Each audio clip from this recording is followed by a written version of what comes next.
My girlfriend dumped me because I didn't like the new Snow White movie. She said it revealed my true character. I laughed, thinking she was joking.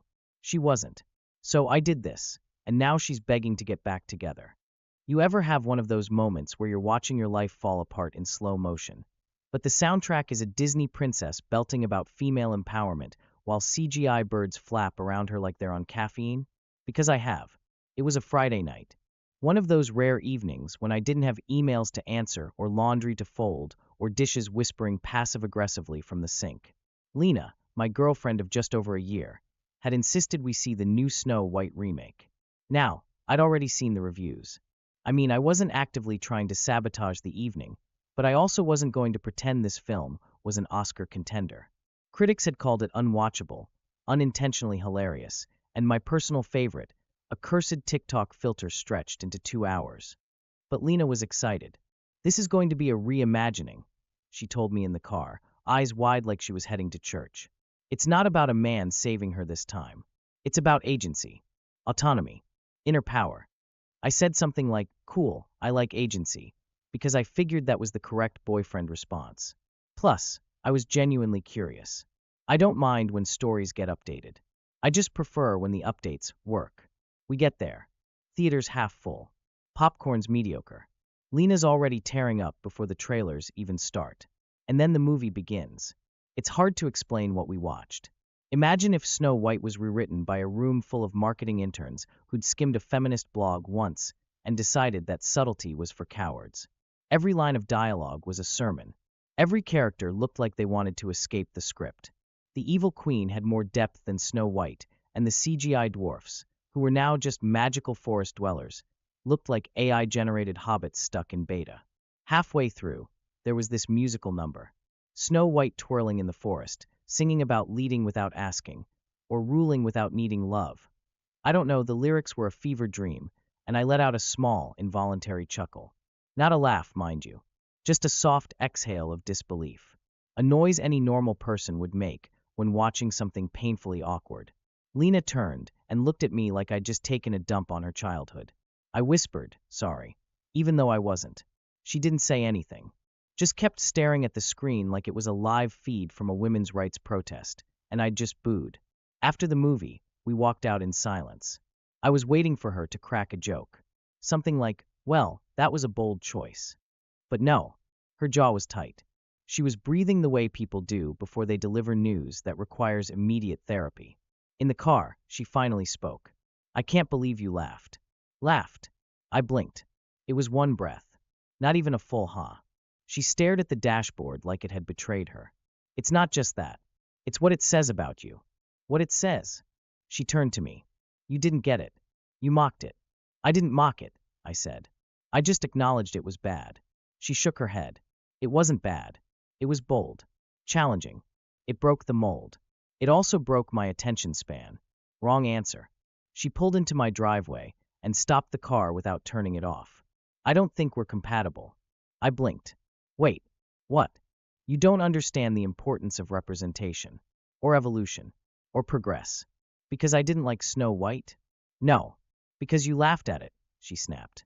And you didn't even try to see the deeper meaning. Lena, I said slowly. I sat through 2 hours of what felt like a sponsored TED Talk with rhinestones. I think I tried. She turned off the engine. This isn't just about a movie. It's about how you see the world. And I don't think I can be with someone who doesn't share my values. You're breaking up with me. Because I didn't like a remake of a 1930s cartoon. I'm breaking up with you, she said, stepping out of the car. Because I just realized I've been dating someone who doesn't believe in growth. She got back in the driver's seat, shut the door, and drove off. And I stood in my driveway, holding a half-eaten bag of popcorn, wondering if I'd hallucinated the whole evening. Because here's the thing, I get having principles. I respect passion. I even understand getting emotional over stories. But I didn't cheat. I didn't lie. I didn't scream at her mom or vote against her favorite cause. I laughed during Snow White. And just like that, I was single. That night, I sat on my couch, scrolling through bad movie reviews like they held the answers to my life. Was this rock bottom? Maybe. But at least rock bottom had Wi-Fi and frozen pizza. I texted my friend Ryan. I got dumped because of Snow White. He replied, like the Disney one? Yes. Good. You were too normal for her anyway. I smiled. Just a little. Because yeah, it was ridiculous. But it also hurt. I'd spent a year caring for someone who thought I was disposable the second my opinion didn't align with hers. Who turned a dumb movie into a litmus test for my worth as a person. And I didn't even get to finish my popcorn. But I wasn't going to text her. I wasn't going to beg. I wasn't even going to post about it, yet. Because something told me this wasn't really about Snow White. Not entirely.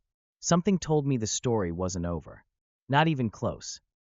Breakups are weird. One minute you're sharing playlists and grocery lists, and the next you're sitting on the edge of your bed wondering if you're allowed to eat the last granola bar without it being symbolic. It had been 3 days since Lena left me over Snow White, and I was still trying to decide which part was more surreal. The fact that she'd walked away from our entire relationship because I laughed during a musical number, or the fact that I didn't even like the original Snow White. I was never invested in the reboot to begin with. The only thing I liked less than Disney's obsession with reboots was paying $18 for the privilege of watching them. And yet here I was, dumped, alone, questioning the metaphysical implications of a CGI forest. I spent the first day after the breakup in silent disbelief. You know the phase, where you replay the conversation over and over like it was a courtroom deposition. I kept thinking, did I say something worse than I remember? Was my tone too sarcastic? Did I trigger some hidden trauma related to enchanted apples? The second day was rage. Not loud, dramatic rage, just quiet, simmering oh wow. I really did all that emotional labor for someone who ghosted me over a movie rage. And by day 3, I moved into analysis mode. That's when the flashbacks started rolling in. The first red flag? The Encanto fight.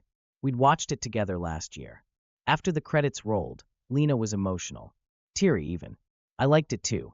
I said the animation was great, and the music was catchy. I may have said something like, it was nice, not life-changing, but nice. That sentence nearly cost me dinner. She accused me of minimizing immigrant generational trauma. I thought we were still talking about Bruno. Another time, I made the mistake of saying I didn't really connect with The Handmaid's Tale. I didn't say it was bad. I said it made me feel depressed and hopeless. Lena told me that was a privileged response, and that I had a moral duty to sit with discomfort. I nodded and said, you're right, because at the time, I still thought saying, you're right, was an investment in relationship peace, not an installment in a slow-moving emotional Ponzi scheme. Looking back, the pattern was obvious. Lena didn't just love stories. She weaponized them. Every film, every show, every book, it wasn't just entertainment. It was a moral litmus test. If I liked the wrong thing, I was uninformed. If I didn't cry at the right moment, I was emotionally unavailable. And if I disliked something she loved, that meant we were fundamentally incompatible. But I didn't see it then, because in between those moments were genuinely great ones. We had this rhythm. We cooked together. We joked about our coworkers. We had matching slippers. I thought that counted for something. Apparently not. Apparently, I failed the princess test. And the more I reflected, the more something else started to itch at the back of my mind, the way she ended it. This isn't just about a movie, she'd said. It's about your values, your worldview. That line didn't come out of nowhere. It was too prepared, too polished, like it had been written, rewritten, and stored in a notes app until the right opportunity came along.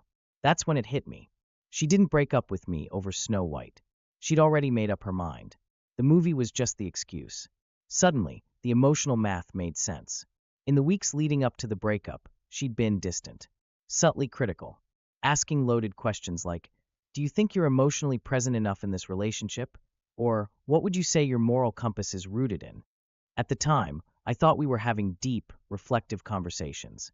Now I realized I was being evaluated for an ideological performance I hadn't agreed to audition for. It was like dating a film critic who reviewed you instead of the movie. And that brought me to another realization. Lena wasn't angry because I laughed during Snow White. She was angry because she finally had something she could point to and say, see, this is why it won't work. It wasn't a breakup. It was a closing argument. Later that night, I got curious, dangerously curious, and checked her social media. Just to see. Her Instagram story was a black screen with white text that read, sometimes the hardest thing is realizing someone you love doesn't stand for what you believe in. Hashtag moving forward, hashtag letting go, hashtag self-worth. No mention of Snow White, of course. That would have sounded unhinged. But she was clearly framing me as the emotionally stunted villain in her personal hero's journey. That's when I realized what I was really feeling. Not heartbreak. Not bitterness. Defamation. Okay, not legally. But the narrative was being hijacked, and I was being quietly turned into the guy who didn't get it. The ex-boyfriend who lacked depth. The man who laughed when it mattered most. And that didn't sit right with me. So I did what any normal, slightly petty, mostly sarcastic person would do. I wrote about it. Not to name names. Not to start drama. Just to process it. I posted in a mid-sized forum, not Reddit's front page or anything public enough to cause backlash. Just a space for relationship stories, half rants, half reflections. The title? Got dumped because I didn't like Snow White. No, seriously. I expected a few replies. Maybe one or two sarcastic takes. Instead, the comments rolled in. Some people found it hilarious. Others shared their own breakups over nonsense stories. Someone got dumped for saying they preferred Pepsi. Another because they didn't cry during The Fault in Our Stars. But one comment stood out. It was from someone who said, if she broke up with you over that, she didn't leave you because of your worldview, she left you because she wanted a reason. That hit, because it felt true. And as I read that, a message popped up on my phone. From Lena. Just one line. Hey, can we talk? And I knew this story wasn't over yet. Hey, can we talk? 4 words. No context. No punctuation except the ellipses, which made it even worse. There's something about an ellipsis that feels like someone softly knocking on your mental door at 3 a.m. with absolutely no plan once you open it. I stared at her message for a full minute, unsure whether to laugh, roll my eyes, or forward it to the Disney help desk with a note. Your movie broke my relationship. Please advise. After a moment, I locked my phone and put it face down. Another moment later, I flipped it over and replied. About what? I figured if she wanted to start a conversation, she could be the one to explain what kind of conversation we were having. Casual catch-up? Closure? Attempted reunion? Trial by ideology? She replied almost instantly. Not over text. Can we meet? And just like that, I was back in the interrogation chair. Only this time, I had the benefit of hindsight, context, and several thousand online strangers who had reassured me I wasn't the only person who'd been emotionally mugged over media criticism. I agreed to meet. We chose a coffee shop. Neutral ground. Public. Well-lit. A place where even the most intense emotional manipulations would have to be whispered. I got there early. Ordered black coffee. Sat by the window like someone who wasn't half curious and half terrified of what came next. Lena arrived 5 minutes late, looking polished but off. Like someone who had dressed confidently but hadn't slept well. She sat down and gave a tight smile. Thanks for meeting me. I nodded. Sure. There was an awkward silence while she stirred her tea like it had personally offended her. Then she launched into it. I've been thinking a lot about what happened, she said. And I realized maybe I overreacted. I raised an eyebrow. Overreacted. To your reaction. I should have been more open-minded about your perspective. It sounded rehearsed. Like she'd said it out loud in front of a mirror at least 3 times before showing up. I waited. She looked at me expectantly. You dumped me over a movie, I said finally. Then posted vague, dramatic quotes like I'd betrayed the resistance. That wasn't about you. It literally was. She sighed. Okay, maybe it was. But I didn't expect people to take it the way they did. Ah, there it was. This wasn't an apology, it was PR damage control. I heard about the post you made, she said, eyes flicking up at me. The one where you joked about the breakup. I sipped my coffee. Didn't name you. No, but everyone knew it was me. Not really, I said. Unless they had prior knowledge of your deep spiritual connection to a movie with 14% on Rotten Tomatoes. She blinked. I smiled politely. But go on. She leaned forward. I just feel like I was made to look irrational. Like I ended things over nothing. Well, I said, I wouldn't say nothing. You ended it over a Disney remake that most people watched through their fingers. You're missing the point. No, I said calmly. I think I finally got the point. You didn't break up with me because of Snow White. You used it as a pretext. Her jaw tightened. You'd already made up your mind, I continued. The movie just gave you a neat little stage to perform it on. That's not fair, she said. Isn't it? You'd been pulling away for weeks. Questioning my values. Making weird comments like, I just don't know if you see the world the right way. I thought we were having deep conversations. Turns out, I was being interviewed. She looked down, and I passed until I laughed during the wrong scene. She didn't respond to that. Instead, she said, "I miss you." I sat back. Because sure, I missed her too. I missed the parts of her that used to laugh at my dumb jokes and send me voice notes about birds she saw on the way to work.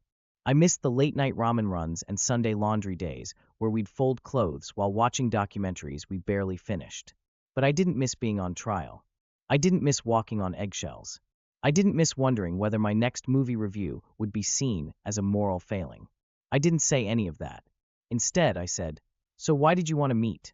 She hesitated. "I guess. I thought maybe we could try again, now that we've had some space. Even though I still don't like Snow White." That earned the faintest smile. Maybe I overestimated how much that mattered. I nodded slowly. Or maybe you underestimated how much everything else did. And there it was. I wasn't angry anymore. I wasn't even sarcastic. I was just tired.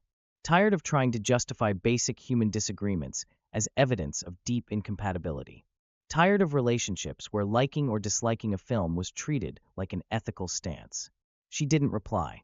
We sat in silence for a moment, the hum of espresso machines filling the space where "I'm sorry" probably should have gone. Eventually, she stood up. "Well," she said, "it was good seeing you." "You too." And she left. I stayed a while longer, finishing my coffee, staring out the window. Later that evening, I got another message. This one from a mutual acquaintance. "Just so you know, Lena's been telling people you wrote that post to control the narrative and punish her emotionally. Thought you should hear it from someone who doesn't buy it." I didn't reply. I just sat with it. Because of course she did. And suddenly, it wasn't just about Snow White. It wasn't even about the breakup. It was about control. Narrative. How people rewrite reality to suit their version of events. And what happens when you quietly, calmly refuse to let them. And I knew I was never going back. Because the moment you realize someone values their image of you more than you, that's when you stop apologizing for breathing wrong. That's when you walk away. For real this time. But yeah, I still don't like Snow White. I didn't answer the message.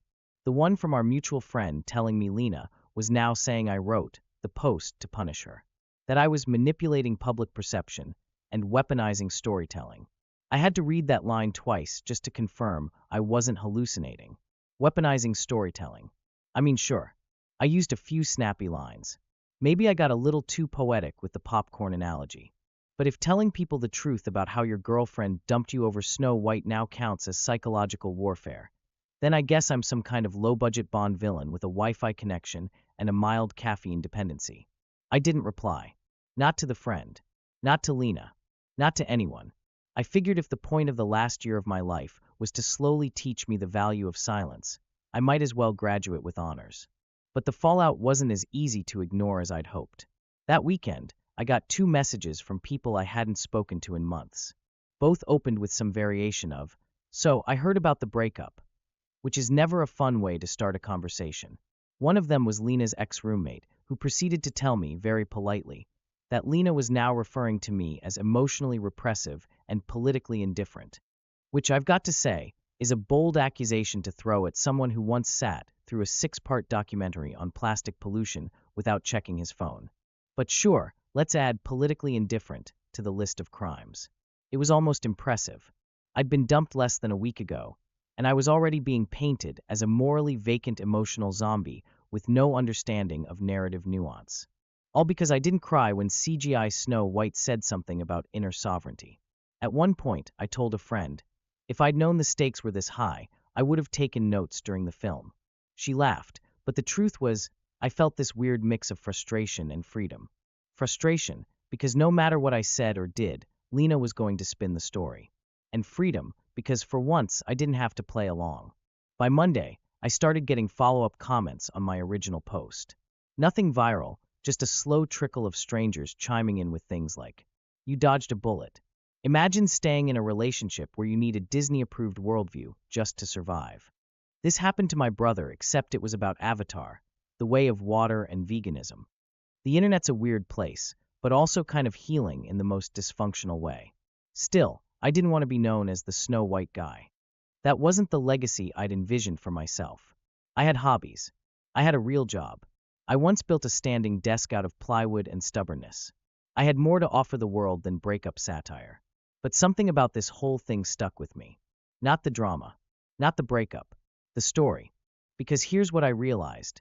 The problem wasn't that Lena loved that movie. The problem was that she used it as a morality test, and I failed by having a sense of humor. It was never about the film. It was about control. And I wasn't supposed to laugh. I was supposed to agree, nod solemnly, validate her outrage, parrot it back with more emphasis, like a mirror, not a man. And when I didn't, she walked. And then she narrated my walkout as a personal betrayal of her values, of femininity, of art, of her. It was bizarre. It was manipulative. It was also familiar. Because once I started thinking about it, I realized how many conversations we'd had where I'd been quietly correcting myself mid-sentence. How many shows I'd pretended to like. How many jokes I'd softened just in case she didn't find them emotionally constructive. It's not that I was afraid of her. I was afraid of what version of me she'd create next if I ever said the wrong thing. And now, that version was out there. Being told to friends, co-workers, maybe even strangers at the cafe she liked to write poetry in. I could hear it now. He just didn't get it. He laughed when I was crying. He refused to grow. But I did grow. Just not in the direction she wanted me to. Tuesday morning, I walked to the bookstore near my place and bought myself a copy of The Uses of Enchantment. It's a book about fairy tales. My little nod to poetic justice. I also bought a hot sandwich and a cappuccino and sat by the window, watching a dad try to wrangle a toddler who wanted to wear a plastic sword into a pet store. The kid kept yelling, "I'm a king." And honestly, same, buddy. When I got home, I opened a blank document and just wrote. Not about Lena. Not even about the movie. Just about how strange it is that people use stories to justify treating each other like they're characters in a film, someone to root for or villainize. Like life is one long metaphor, and your partner's opinion on a screenplay can somehow reveal the content of their soul. It felt good to write something honest. Not performative. Not bitter. Just mine. So yeah, that's where I am now. Single. Relieved. Still low-key annoyed every time someone mentions that movie. But also clear-eyed. Grounded. And more importantly, free. Free from walking on eggshells. Free from being interpreted. Free from sitting through movies with the fear that one raised eyebrow might turn into an indictment of my character. It's weird to say this out loud, but I'm grateful. Grateful to be out of something that looked like love, but felt like surveillance. And grateful I had a place to tell the story. Because yes, some people told me I overreacted. Some said I should have begged her to take me back. Some said, "It's just a movie, dude." But others told me I wasn't crazy, that I was allowed to laugh, that having boundaries isn't a moral flaw. And yeah, I know not everything needs to be posted online. I know some people will roll their eyes and call this whole thing petty. But sometimes, writing something down is how you make peace with the parts of your life that didn't make sense while they were happening. So yeah, I got dumped over a Disney movie. And if that's the most absurd sentence I ever write, I think I'm doing okay. Thanks for reading. And hey, what do you think? Was I overreacting, or did I dodge something big? Let me know below.